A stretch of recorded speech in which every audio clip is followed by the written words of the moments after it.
Hi, everyone. Thank you very much for joining us today. My name is JP. I'm the practice manager for Talent in Auckland, and I'm joined by Jack Jorgensen, who's Avic's Data, AI, and Innovation General Manager. Hey, Jack. G'day, JP. How you doing? Good, good. Avec is Talent's project services arm. So today, what we're doing is we are unpicking the results of our survey that recently went out. It was on how AI is really changing the way that we work. So hopefully we'll be able to provide you with some tangible insights, a little bit of humor, some takeaways from this discussion, and hopefully at the end we'll have time to answer some of your questions. So please feel free to pop questions in the Q&A section. So what are we going to be covering? So from the results of our survey, these are the main topics that we're going to be diving into today, along the lines of where organizations are really at, what's holding teams back, concerns, what security and trust matters, early signs of change in workforce planning and AI readiness per sector. So Jack, can you lead us off, please? Not a problem. So most organizations are stuck in the experimental stage. And for me and my experience in the industry, this really isn't surprising. When we actually start to look into the key statistics that came through, 47.6% are in that pilot stage. Where I think this number is coming from and what's driving this is when modern AI, so your chat GPT style AI came out, I think everybody really remembers the first time they typed a prompt into it and it came back with an answer like it was a human being. And for a lot of people, that was a really magical moment and inspired people for how this technology can start moving forward. Along with that came a lot of hype for, where else this technology can come from through that inspiration. And as that hype train picked up momentum, there became a bit of a disjoint between where the technology is actually at and where everybody would really like it to be at.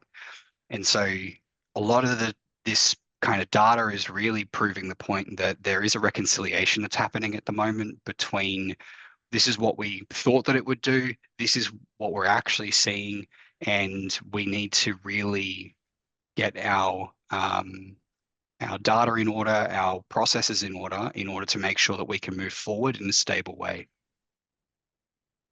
Yeah, and from my side, what we're seeing is a lot of people kind of with the availability of these tools in ChatGPT, a lot of people just started using it really, and a lot of organizations I speak to are literally scrambling to figure out what that means. So that's why they're kind of experimenting, see what works for them, and nothing is really kicked off on a grand scale.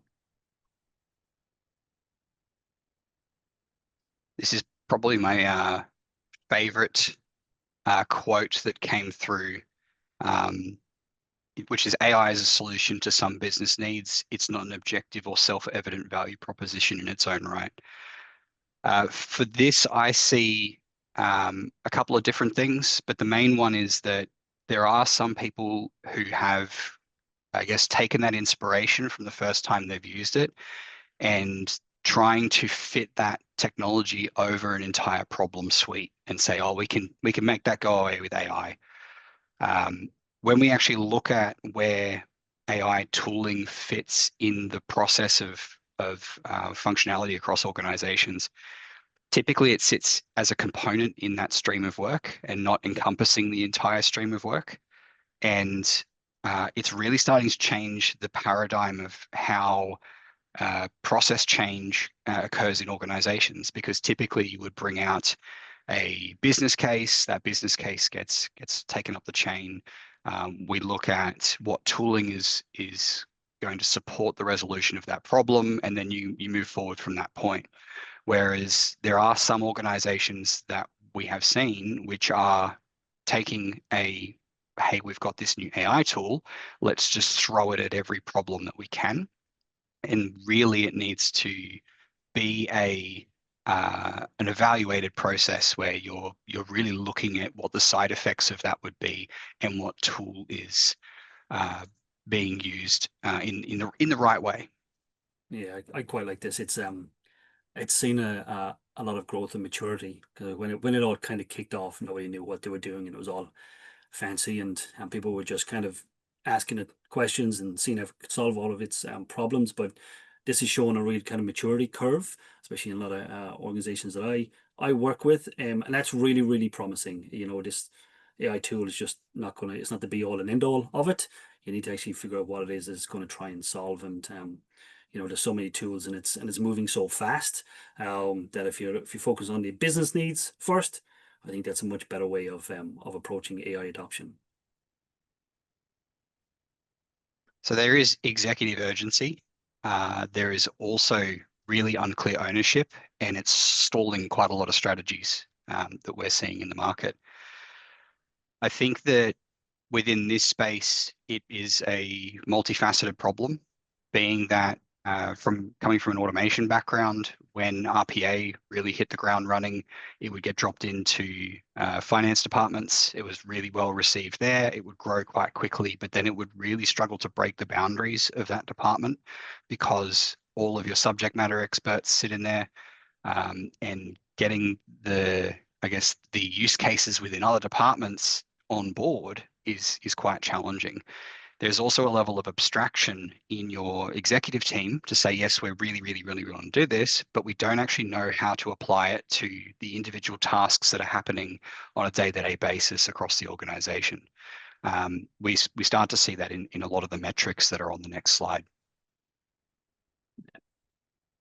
Think what I'm realizing with this webinar is how much more eloquent you are at speaking to me, Jack. I'm kind of using, you know, the things that I'm going to talk about next when we come to this slide is what I'm seeing is IT are being lumped with AI and its adoption or not, because the exec team are kind of going after the shiny object and have a quite a bit of FOMO. And for the first time ever, IT teams are the ones that are putting the brakes on. Really, we have huge engagement from the exec team going, go, go, go, get this done. You know, here's a bunch of money, and the IT departments are going, oh, there's a lot we have to do. You know, we have to slow down. We have to properly look at this, and actually, that's throwing off quite a lot of technology leaders that I speak to. They're in a space that they've never been in before, where they're going, oh yeah, they want to do all this stuff, but we actually have to tell them we can't. And that's a really, really interesting space that we haven't seen. Well, I haven't seen in my career. If I'm honest, it's quite unique, and that's, you know, it's no surprise here that the highest percentages here in terms of 41% of no strategy and 41% of unclear goals, because there's just this toing and froing between it. It's definitely not just an IT issue or an IT's to solve.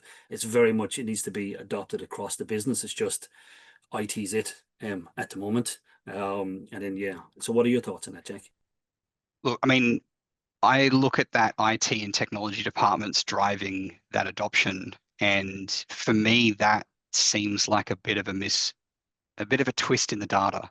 IT traditionally has been a department which services the business and doesn't really drive a lot of the business strategy.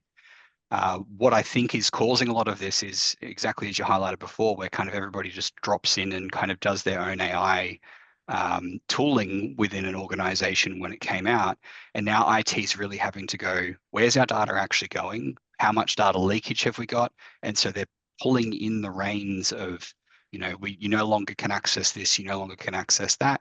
We've picked a tool as a business that we can monitor and we can ensure that we're not having security concerns with. And so now we're going to suggest to the organization, hey, please use this tool, which may come across as driving that AI adoption. But also we have to look at Microsoft and its kind of domination in this space, where Copilot is just being pushed into everyone's machines, and that can seem like it's coming from IT or tech departments. But I think that this number is quite skewed by the fact that IT's needing to step in and put the brakes on quite a lot. in that percentages on the side there, the no strategy and unclear goals really feed into that limited budget and unclear ownership space, because if you have no strategy and you don't have any clear goals, I don't know a single finance leader that's going to give you budget to actually move forward. And I also don't know a single executive team who's going to approve something where no one is clearly owning that solution end to end.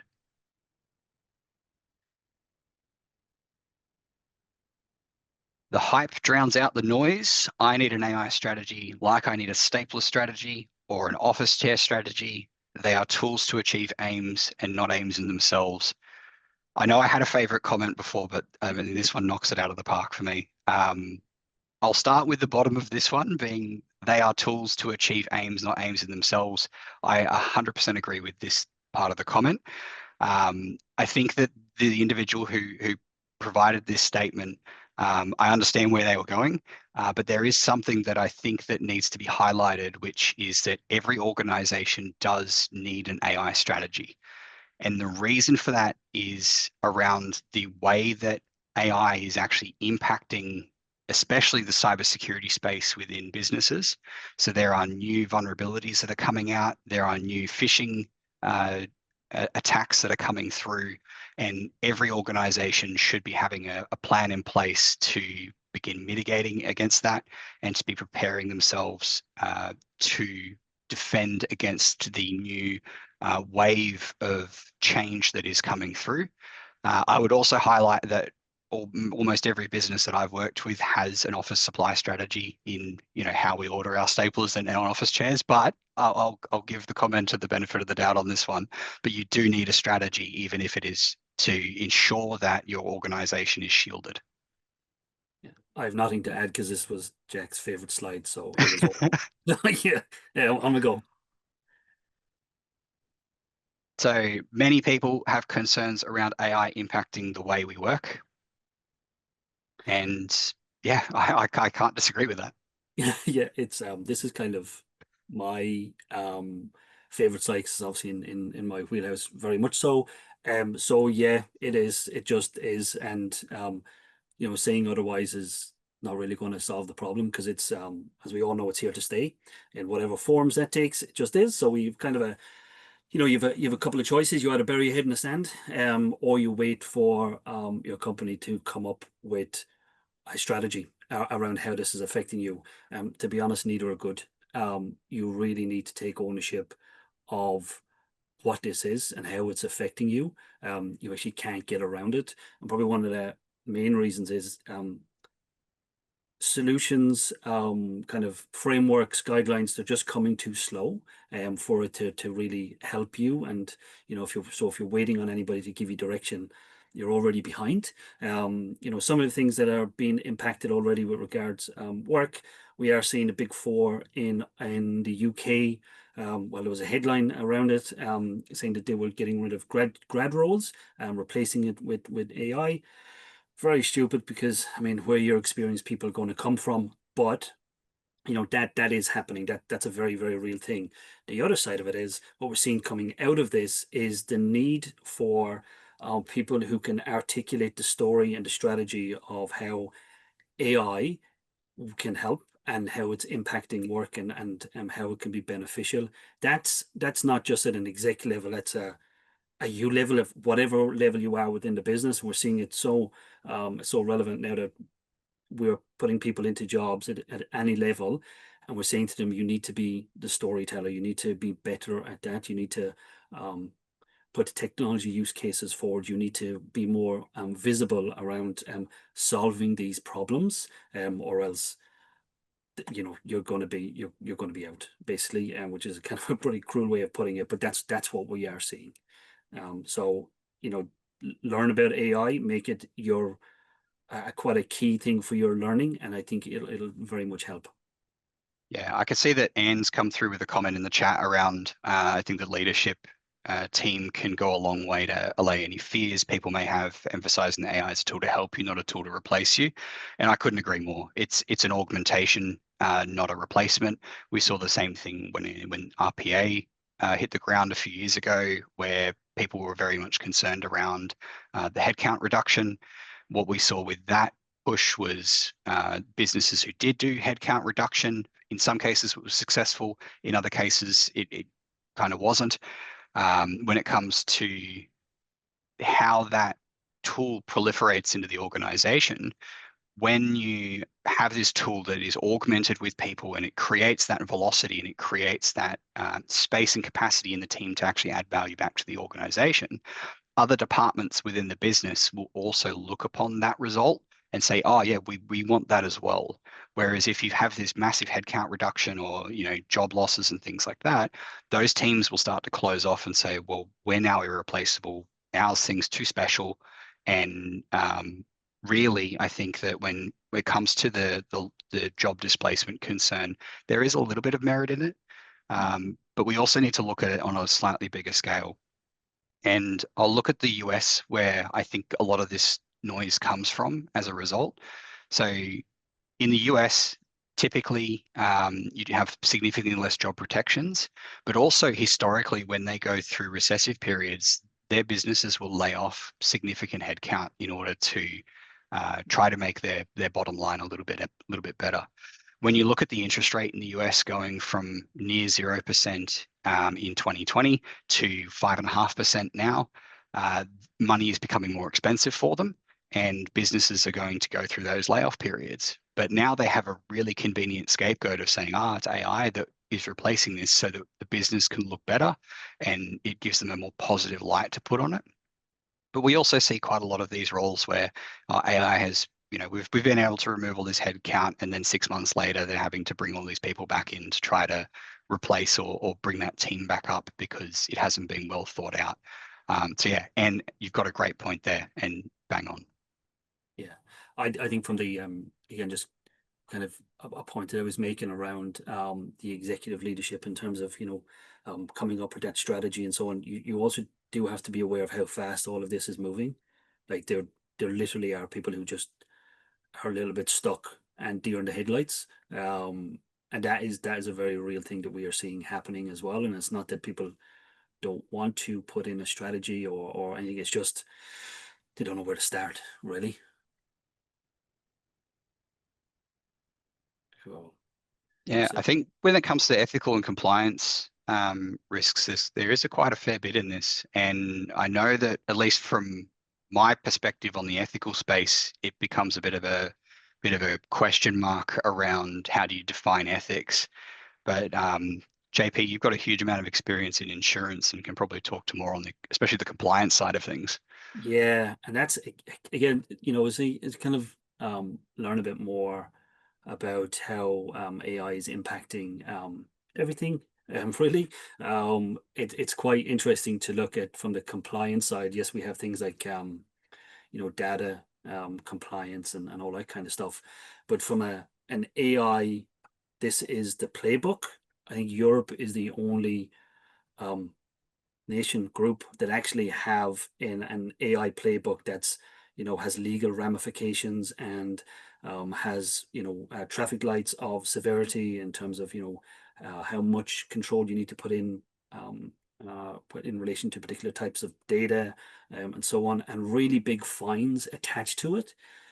Nobody else has anything like that.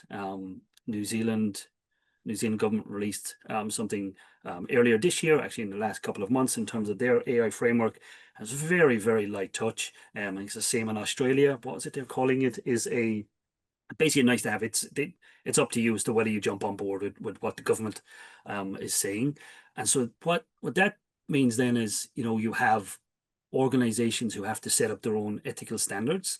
And yes, there's compliance, that's rooted in things like finance and insurance sector, but the ethics side of it is quite an interesting piece. And if you're an insurance company, you definitely don't want to be on the front page because a bot has stopped a claim, really, and then someone's complained and found out it's a bot, and that's an amazing news story.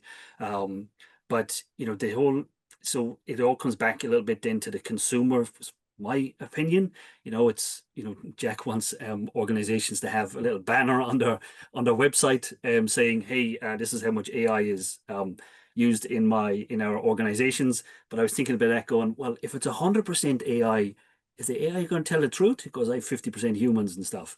So I think we're going to come back to the, the ethics side is, if you are seeing things like organizations stripping out, particular jobs and replacing them with bots just cause, do you want to use them? That's really your choice. And I think a lot of it's going to come down to that.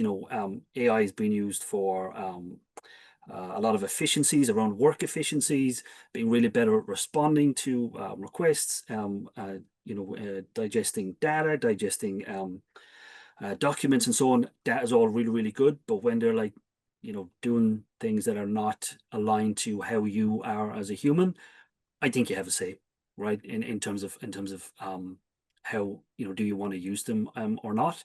And yeah, the insurance and the finance sector are definitely were the first ones to put their hands up of a really, really resistance to take a human out of the loop of this.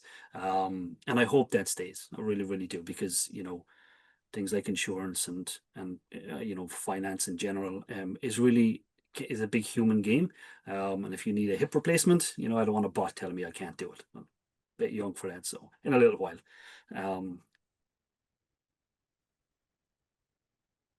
So security is the number one reason people are cautious, and that's a good thing. And I feel like I wrote this key finding, even though I didn't. I'm a big advocate of security and compliance first in everything, and it really makes me happy in many different ways to see 46.2% have that as their biggest barrier. It is a barrier, but I don't think it's a negative barrier. The fact that people are thinking about security, they're putting that at the forefront of their thinking, gives them an advantage in not having a gigantic security problem that puts them on the front page, as you mentioned before, JP. On the other side, you have restrictions and policies in place limiting the use of external AI tools. I feel like that's probably should be higher. Organizations should be really jumping in and getting those restrictions in. The fact that 28.9% came back and said that they have tools like ChatGPT and Gemini with minimal control and governance really, sends home to me that people should be going to their organizations and asking for these policies to be put in just to make sure that the business is protected. But also, if that's not arriving, if they're not getting on top of that fast enough, you really should be doing your own training and research every 3 to 6 months, given the speed that this technology is updating. And then once you've brought yourself up to at least 10% better than you were yesterday, to then engage with people in your community. So your elderly people, young people, teach them how to spot AI generated content, teach them of the dangers and concerns. I know that quite a lot of the people in the elderly age group that I communicate with do struggle with identifying AI generated videos, content online. And if you can, as an individual, upskill yourself and then help them, it's going to make a huge difference to their lives going forward. And then you can also push that back into your organization to make sure that the business is more secure and again doesn't end up on the front page. Yeah, I really hope you kind of get in from the message we're putting out. From what we are seeing, it's very much an individual's responsibility to get up to speed on what all of this is and how it impacts you, because it's so different to any other technology that's come across before. And if you don't know how it's working and how it's affecting you, you will be affected. So I highly recommend you just get ahead of the problem. It's not just an IT or a technology problem.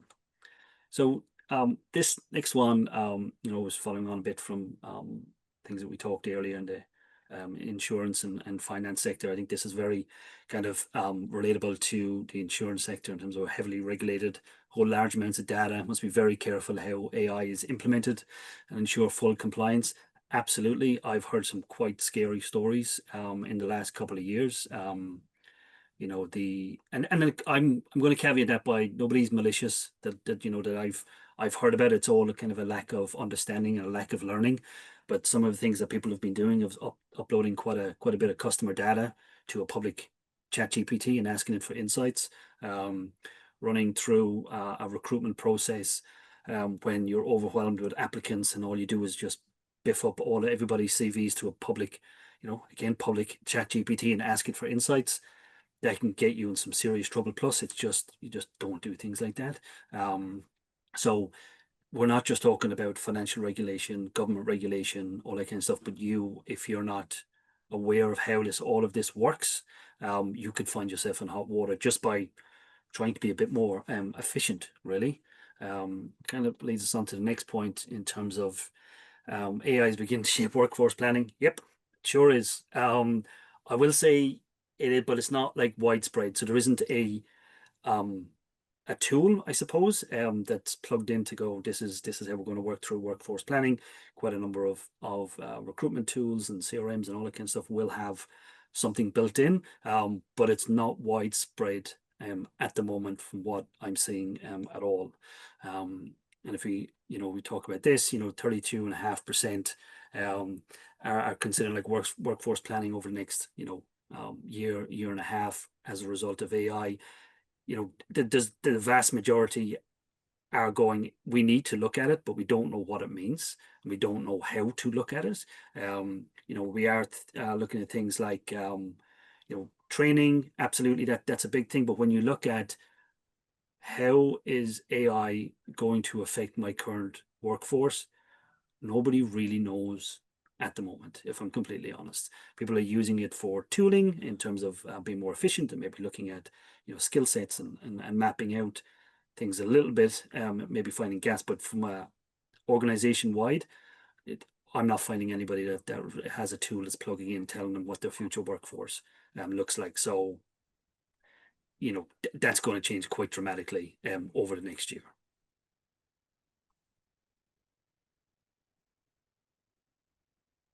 So in terms of embracing AI is not optional. I think that's kind of what we've been banging the drum on throughout this whole thing. It's we're coming from like a recruitment and a technology standpoint. You have to be involved in it. You just absolutely have to. It's moving extremely quickly. There's so many tools. The world of work is changing quite significantly in terms of what AI adoption means. Around the corner, something else will happen that will cause somebody to implement something that will drastically change how you work.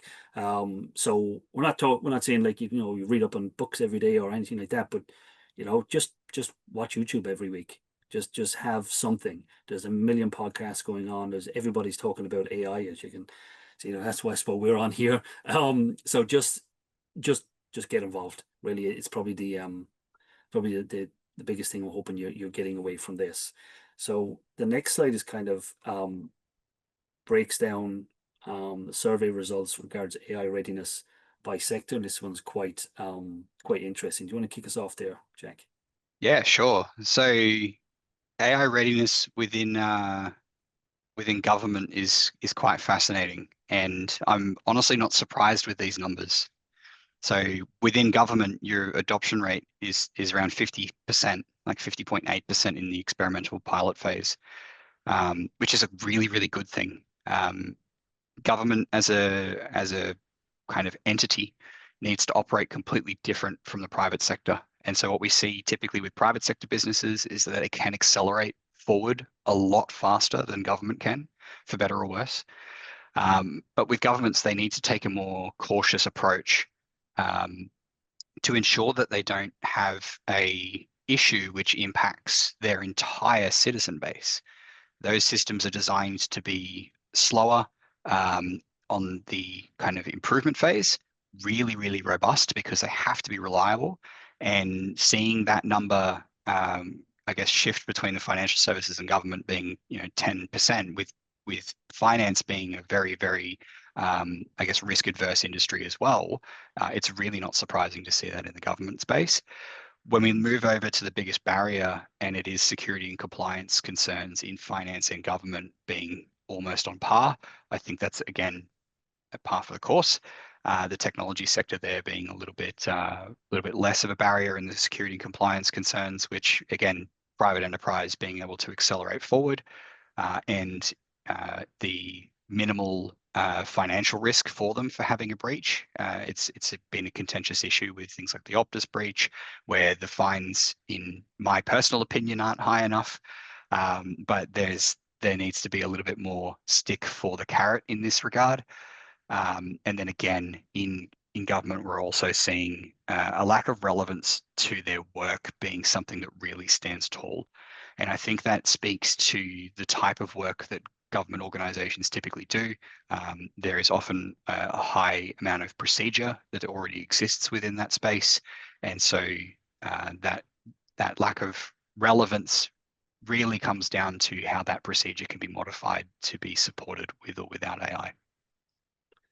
Yeah, and it's I quite like this because it's kind of gives us a really really good snapshot of what everybody's thoughts were during the survey, and it's in the fin services sector, we're looking at 40-odd% the experiment or pilot stage. Going back to the ethics piece and going back to you as a consumer being able to drive behavior. That's been a reoccurring theme with anything that I've attended when with regards to fin service or insurance, when they're talking about AI adoption, has always come back to, well, how is it affecting our customers? How are we how are we doing so we're not taking the human out of the loop? And that's a really, really good thing to see. I really, really hope that stays, because they could just switch over tomorrow and just, I don't know, fire away now the algorithm and see what happens. But you as a consumer, you really do have a lot of power. And if people are doing something that's not really kind of up your alley, just change, and that's hopefully driving the behavior here within the fin services industry. In terms of the biggest barrier, the security compliance concerns, yeah, well, that's fair. Massive amounts of information going through banks and insurance companies and everything aligned to it, and it's really really good that they're saying it's the biggest barrier. I think it's should be the biggest focus, to be honest, because if without that you don't really have a business. So it's good that that's actually really really that's high on everyone's agenda. And going back to a few things that we talked about before in terms of who's primarily driving the AI adoption, yeah, I think it's just been lumped with IT. There isn't really anybody else who can do it. We are definitely seeing some talks of people within a finance department or within marketing and so on. Oh, that's an IT problem. It's not my problem. Well, kind of, it's going to be a problem pretty quickly if you're not involved in what the strategy is for AI. So this is kind of a really, really good snapshot of how everybody was thinking across the countries. So if we move on to kind of what's next in terms of hopefully some takeaways for you from this webinar is, yeah, don't rush into full-scale AI adoption. I mean, I don't know, costs quite a truckload of money to do, but your business strategy comes first. Obviously, yeah, great clarity around ownership. We've been talking about this quite a bit through this webinar in terms of ownership, and people have some concerns around clarity, job security because lack of clarity and strategy. Yeah, definitely work on that. It'll really really help. And then engaging teams, again, down to the communication piece. You need to be a spokesperson for your area about how this actually can or cannot work, because it's just going to find its way into every aspect of your work. Yeah, and I think keeping security and ethics front of mind and hiring accordingly is paramount to not ending up on the front of the newspaper and in the news. I think at least if you're focused on getting that, getting people in the door who want to make sure your data is protected, they want to make sure that you're not doing anything untoward. As the laws catch up, then you'll be in a position that's really positioned to maintain this into the future. As we've highlighted, training should be front of mind for all businesses. It should be the first thing that you're doing, and it should be something that you're really driving home. After this webinar, reach out to your teams, find out. And I harp on this about this quite a lot, which is velocity is far more important than speed. So focus on where AI can work really, really well. Slower to start means you're generally not having to correct the issues of starting too quickly. Plan ahead, and really understand not just the positive impacts, but also where it can go a little bit off the rails so that you have plans and contingencies in place for the downstream impact of this kind of change. Oh, I think we have some time for a couple of questions. We have plenty of them. Okay, cool. Do you want to Yeah. okay, do you want to pick one? Yeah. Oh, well, I'll start off with the ones that asked in the Q&A section first, and then we'll move over to our large comments in the chat. So, as a global recruitment agency, can you share what does a job applicant need to know how AI is used in your organization for screening resumes? Absolutely. I so it's not widespread use. And there's a reason behind that. So one of the you know some organizations are kind of moving away from AI screening tools because you as an applicant can go, here's a job ad or a position description, create me a cover letter that'll get me in the door, and that's all cool. But if your CV doesn't align to that, you're kind of out. It's not a widespread use thing simply because your CV has to have the right data in it in order to answer the question. So if we're saying we're looking for, .NET developer, 5 years experience, financial services, that's pretty easy. But anything a bit more complex and a bit deeper, and anything funky in terms of tech, and if it's going into your CV, it's not perfect. So it's not widespread. It's definitely used for some initial screening, but it's definitely not used to at the end in terms of making any sort of final decisions. So your CV needs to have the relevant information. Don't assume that somebody knows what you're doing just because the industry and the title. You have to put in a bit more details. I call it CV for dummies, because I'm a dummy. So just kind of put in all the information. More the better. So if organizations are a bit more heavily involved in AI screening, you will come up. But for us, it's not a real widespread thing for a to actually get to that core shortlist. You said 45% of companies are in the experimenting phase of AI adoption. Is there a general use case that businesses are touching on first? The first thing that comes to mind is help desk, knowledge assistant, to help customers self-serve to avoid calling a human or sending an email. Yeah, that's mostly the use cases around knowledge management at the moment. So looking at how do you fetch documents within your organization? How do you gain access to policies, procedures, the using of current like pre-existing documents to then create new ones, in the example of like building tenders. I think a lot of these are really easy, low-hanging fruit for a lot of organizations to start experimenting with AI, getting those POCs out into the team, and kind of understanding where its strengths, weaknesses, and the kind of infrastructure and direction that the organization is going to need to move forward in. We're starting to see a few organizations moving out of that phase into the because this approach is very much we'll throw AI over the top of a large problem and we'll try to AIify the entire thing.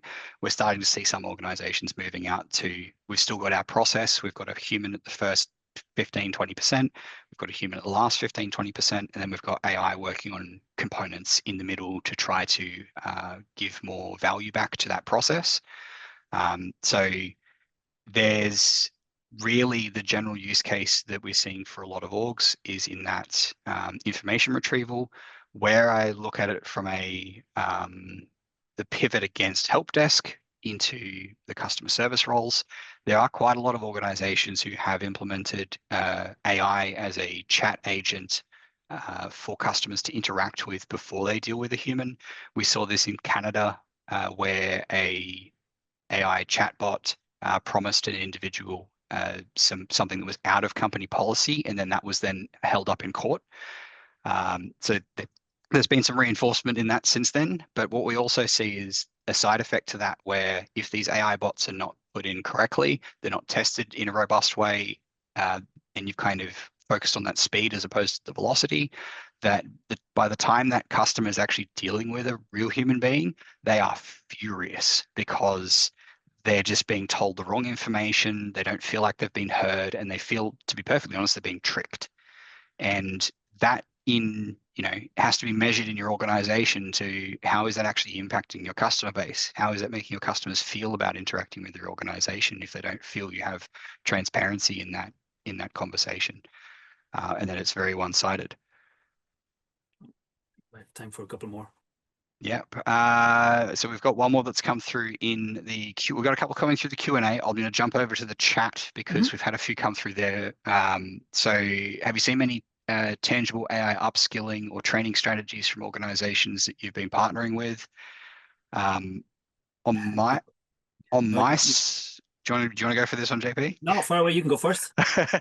So from my perspective, I think most organizations are going with a please, learn and research, and this is our policy and requirements around it. This is, there's obviously not a huge strategy in getting the teams up there, but I think the one common denominator between the strategies which are working and aren't working is when an organization says, okay, we've ticked the box on the training and now we never touch it again, versus we're coming back and we're refreshing that training every 6 months or so to make sure that it's current and updated, and that all the team members are re-going through that training again to keep it fresh in their mind, to keep it front and center. From my side, short answer is no. Like, we're not seeing, like, if that's not your job, or you want to kind of upskill yourself, because there's nothing, they're not saying these are the 5 courses you need to do. It's more of they're making you aware of platforms, training platforms that have these on it. But yeah, it's quite subjective, obviously, very much to your role. But if they don't have anything built in widespread in terms of a tool or a platform, then no, I'm not seeing anybody suggesting anything very specific, which probably doesn't help answer that question. But yeah, it's a bit of self exploration and learning at this stage. So the next one is, I've seen some business leaders in Europe comment that the restrictions they are facing as a competitive disadvantage to the US competitors. What is my take on that, Jack? This is such a good question. So I think it's going to be an interesting battle. I think the US, let's do US versus China first. I think China's winning that race. And I don't think that it's even in the same ballpark. I think that that China is really absolutely dominating the AI space at the moment, just because of the sheer resources that they're pouring into it. When we look at Europe and business leaders saying that it is a competitive disadvantage against the US, I don't disagree that they would be making that commentary. I think it's a completely different profile of how the European Union especially views their citizens versus how the US views their citizens. And their ability to operate in a business market is completely different in the European market versus the US market. There has to be some form of regulation around this in all countries, not just Europe, not just the US, to ensure that citizens' rights aren't being trampled on, so that you're not exposing, as an example, individuals' medical data to these things, and putting those protections in to ensure that the people have a more protected stance, I think is a good thing. If that tramples on people's ability to have a competitive, or businesses' ability to have a competitive disadvantage or advantage, in my opinion, so be it. I believe that citizens' rights should come above a corporation. Nice. How concerned should organizations be about AI-generated misinformation and disinformation in the near future? Yes, as a concern, I think it should be like, yes is the level. I would start with government being the most concerned. When ChatGPT kind of first hit the ground running, I think one of the very first use cases for disinformation and misinformation is there is nothing stopping an individual from building essentially a farm of fake citizens finding an agenda and pushing that onto members of parliament through, to make it look like this direction's coming from their citizens. And so it boils up into a now we're able to change policy and government kind of view because all of these citizens appear to be asking for this movement forward. It's a very, very malicious case. When it comes to organizations having misinformation and disinformation, it's a two-way stream there. You've got misinformation coming in about an organization. You've also got, I guess, the vaporware argument of what tooling and misinformation is being generated about other tools, organizations. I think information at the moment is going to become very blurry.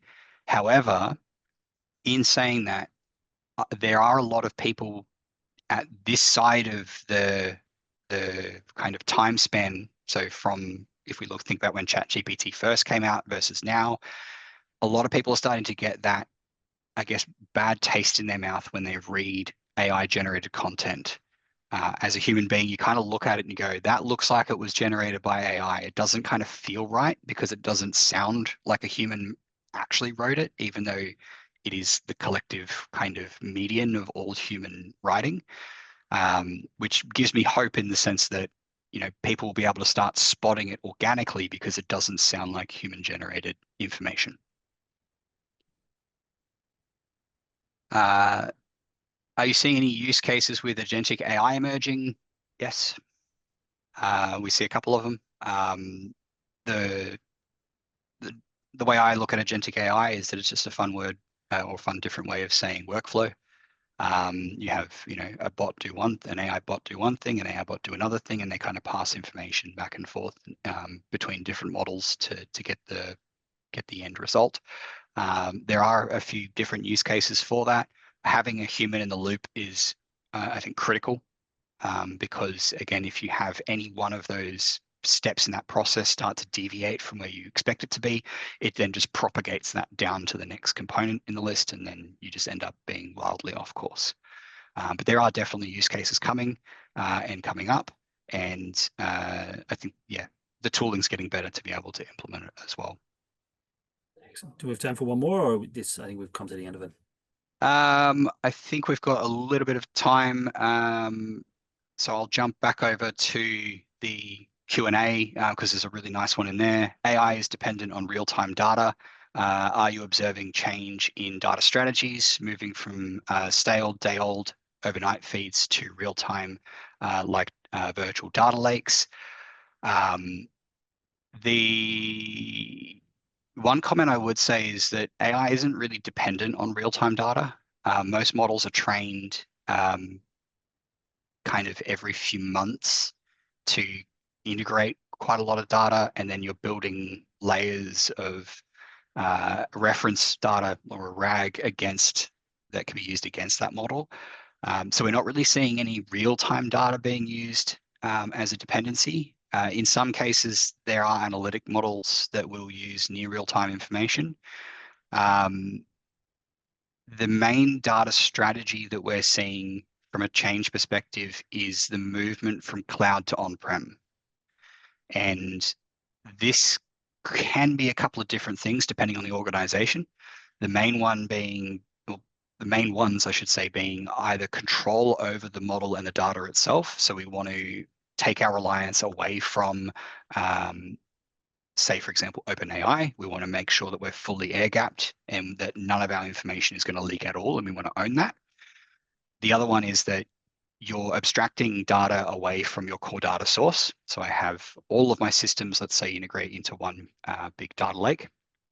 We don't want to hook the AI directly up to that data lake because then if there is a security concern there, it doesn't have access to our entire organization. So we're going to build an abstraction of that data that we're going to permit it access to. And as you start to build more of those abstractions, you start to proliferate your data over wider and wider spaces. There becomes IO operation congestion on those data stores. And so, that movement to on-prem means that they can control the costs, especially in that regard. So, we are seeing some change in that. It's definitely on the forefront, I think, of where the technology is changing. I know JP, you were saying to me the other day around businesses really not focusing so much on the AI, but the prep for it in the data Mm. space. And it's the Yeah. same thing that I see every day too. Yeah, we're seeing quite a rise in things like infrastructure engineers, systems analysts, systems engineers, data engineers. Everybody wants to utilize AI, but thankfully they're now realizing how low quality their data is, and really putting in platform systems and the underpinning infrastructure to allow them to make better use of that before plugging in any sort of AI.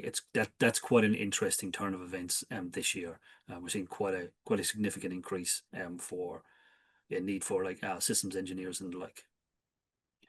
On the chat side, Hannah has asked, are there any good AI podcast recommendations that I can listen to upskill as an individual alongside the work my organization is doing? Personally, I don't listen to a lot of podcasts. I look towards, again, very personally, reading research papers around it.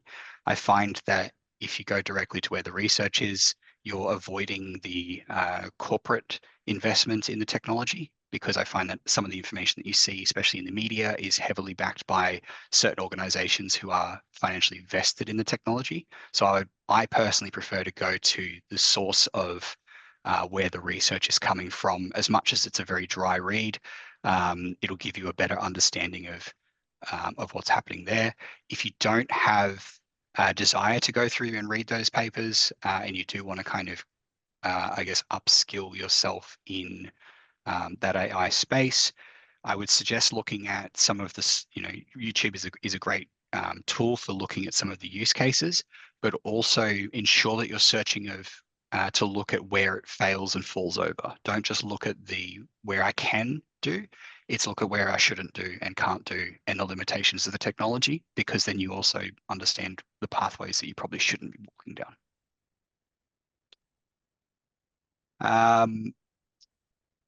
Back on the Q&A side, and then we'll come back over to the chat. Please, if anybody else is wanting to add any questions, please go ahead. I'm happy to stay on for a little bit longer to close out. Are there any thoughts of a follow-up session or series to gauge new data? I believe that we will be running surveys between Talent and Avec over the coming months and years. I don't think that this is going to be a technology that disappears, and it's going to be ever evolving. So we do want to keep our finger on the pulse of where the reality is in this space, because it enables us to give this insight and information to our extended network, and we can all share from those learnings. Just checking to see if there is any other questions. If not, there is one more slide for you to jump over to, JP, which is around how you can chat with me a little bit further. Please, if you want to have a chat, reach out to me at the email on screen. I'm more than happy to have a one-on-one with everybody to kind of go over any questions or concerns that you didn't want to raise on this discussion, or if you have a thought later on while on a walk, you can send me an email, and I'm happy to address them. If I get a lot of engagement, it might take me a little bit to get back to you, but I will endeavour to get back to everybody as soon as I can. I really appreciate, firstly, the respondents to the survey, and for all of your insights. It enables us to drive this. And JP, it's wonderful to have you alongside me on this journey. Thank you. Yeah, it was good. It was really good. The information that came back from the survey was fantastic. It was actually real. It created some really good talking points. Really enjoyed this, and I hope everyone's got something out of it. And thank you very much for coming along. As you said, an email will be sent out to all the participants with some show notes and also a recording of this. And please reach out to Jack if you want to advance your AI adoption. Thank you, everyone.